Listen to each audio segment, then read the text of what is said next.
Upgrades.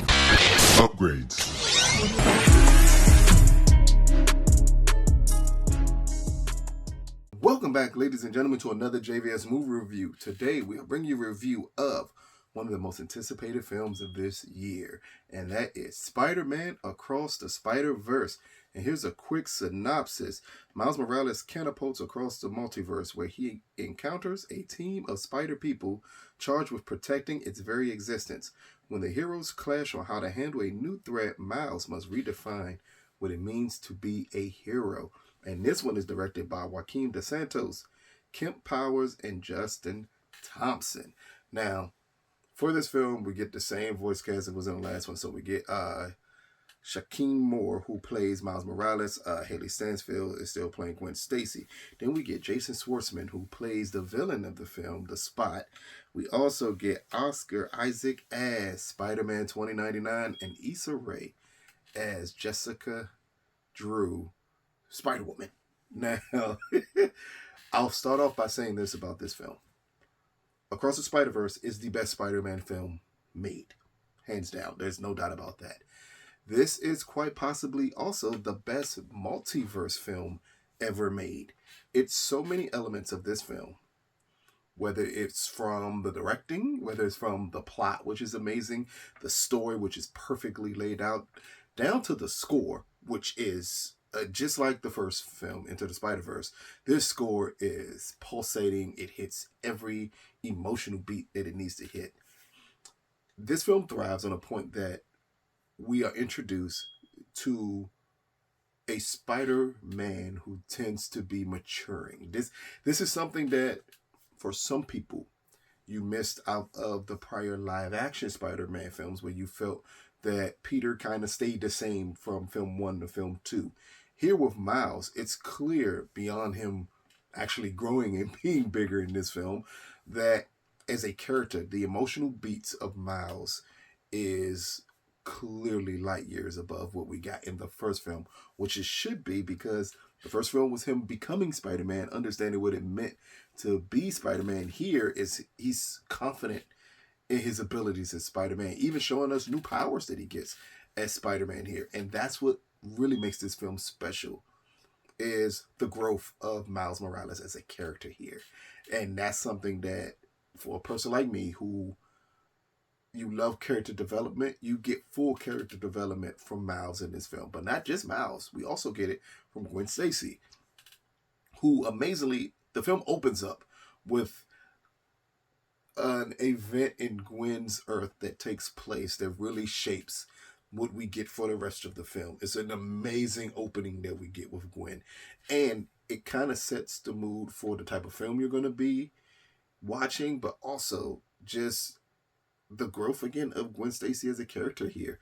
We see her struggles. We see her dealing with what it means to be lonely. It's a great angle they take with this Gwen Stacy character, this Spider Gwen character that a lot of people question, because how much you love Spider-Gwen in the first film. You kind of wondered, what would we get here with this Spider-Verse film? It was a lot of talk in the beginning that this would be a film focused strictly on Gwen Stacy, and that's not the case. This is still very much so a Miles Morales film. But Gwen is, I can't even call her a side character. She feels like the other co-lead in this film. And it works wonders as we see them two grow. We see their relationship grow. But to me, it is the aspect of having these two characters' stories along their parents, whether it be Gwen and her dad, who is some of the hardest stuff to watch when we see their relationship versus what we get with Miles and his parents, where we get the lightheartedness that makes Spider-Man Spider-Man, but we also understand the struggle of what it means to be a parent of a teenager.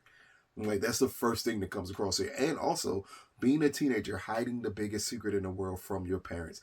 Some of the most touching scenes of this film is dealing with Miles and his mother. As a mother always senses something is wrong, something is up with her child, and we see Miles want to reveal his big secret to his parents, but understanding that he can't. And that is really the way we set up the emotional toll that this film carries, and it is great when it does it. It's very rare that you see these superhero films where when the hero's outside of the hero costume, that the film feels like it's better. And not necessarily better in a negative way, meaning even when he's in costume, it's a great movie. When he's out of costume, it's an even better movie because they managed to still keep the dramatic beats alive in this film when we just get to see just Miles being Miles, which was the beautiful part of the first film is we got to see this kid grow into this character, and we love the moments he had with his dad. Here, it's way more moments with his mom and the emotional weight behind it, along with some great scenes with his father also here.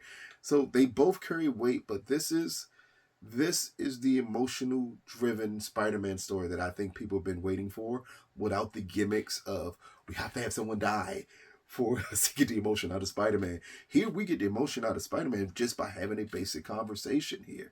And for anybody wondering, I'm being very, very vague here with the story because I don't want to talk about it. This is something that to me you have to see, and you shouldn't be spoiled of anything that you're going to see here. All I'll say is, again, once the film opens up with Gwen's character, we then do play a catch up with Miles, and we meet the Spot, a villain played by Jason, and the villain seems like a possible one-off at one point in time, and then it evolves into something great to the extent you even emotionally care about the villain in this movie. That is unheard of. And then we get the multiverse stuff here. I'm not going to go into too much detail about it. I'm just going to say it's going to be a lot of cameos you're going to absolutely love. Uh, I want to say more, but I couldn't because I wouldn't want it to be spoiled like it was not spoiled for me. Just understand the multiverse aspects of this film is amazing. The characters that you see, the Spider-Men, Spider people we get introduced to, amazing. They do a great job of blending the ones that we knew from the first film, along with these other ones that we had the slightest idea existed. Or for me, I'm not huge into comics, but I even got excited of seeing these different versions of Spider-Man in these different universes. And what it means for a film to be a multiverse film. This is the first one in the Sony Marvel area that fully explains the multiverse and makes it make sense. Exactly what you're getting out of a multiverse situation here. It's almost the same equivalent of what you get to see happen in another superhero film that's coming out in a couple of weeks, as they do a good job of really explaining and showing you what a multiverse situation is. This does a phenomenal job of showing you what a multiverse situation here is. And amazingly, it's just with Spider-Man. But we see the different Spider-Man from different universes. We get to fully understand and grasp how fragile everything can be in a multiverse situation.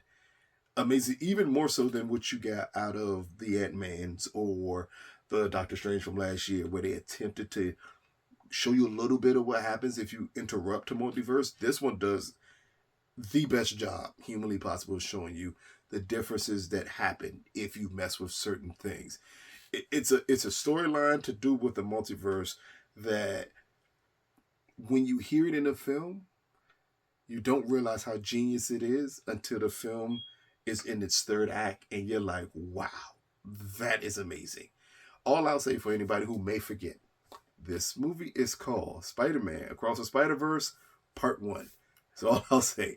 Because I know a lot of people, especially from the screening, I was a little thrown off with the way it ended with the to be continued portion of it. But it should be, because this was always a Part 1.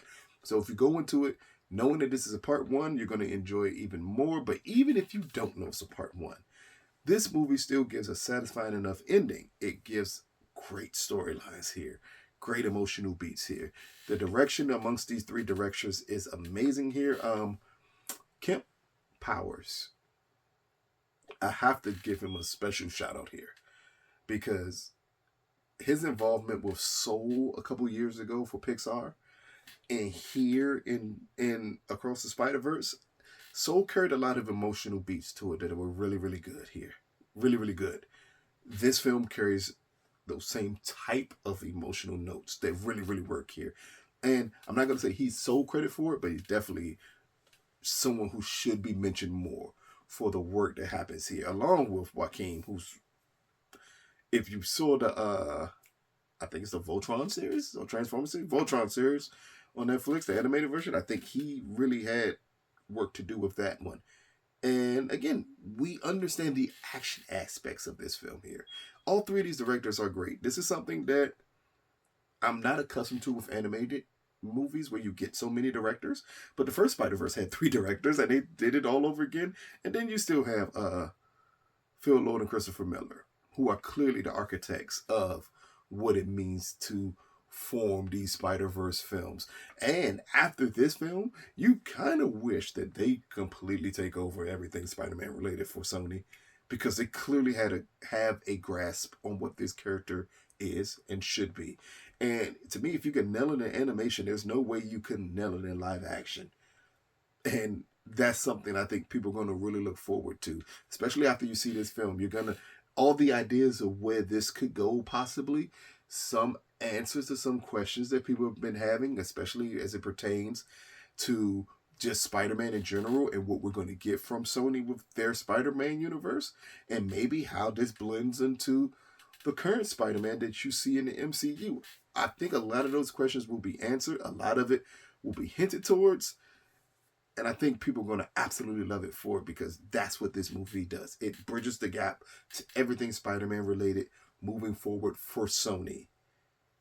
Exactly what everybody thought it could do when we first got introduced to the first Spider-Verse film. But Spider-Man Across the Spider-Verse, brought to you by Sony Pictures. This film comes out June the 2nd. Out of a possible 10, I'm going to give Spider-Man Across the Spider-Verse a 10 out of 10. The movie, I'm trying not to say the movie is perfect, but the movie is as close to perfect as you can get without being perfect. I can't think of a negative thing to say about this film. The voice cast is phenomenal. The direction is phenomenal. I absolutely love the soundtrack. Some of these songs, which I have to look up to see when this soundtrack is coming out. Again, it's very reminiscent of the first film, where soundtrack was also amazing. There's just not a negative thing about this film. Sometimes sometimes people want to search to find negative things to say about this film. All I am going to say is, if you have children and you're looking for a film for them to see, whether it be boys or girls, this movie knocks it out the park for both. This is the perfect family film. This is the perfect superhero film. This is one of the best dramatic films I have seen in the last couple of years. It's not a note that this movie doesn't hit and nail amazingly well here. So check it out when it drops on June 2nd. Let us know what you think. This has been another JVS movie review. Peace, people.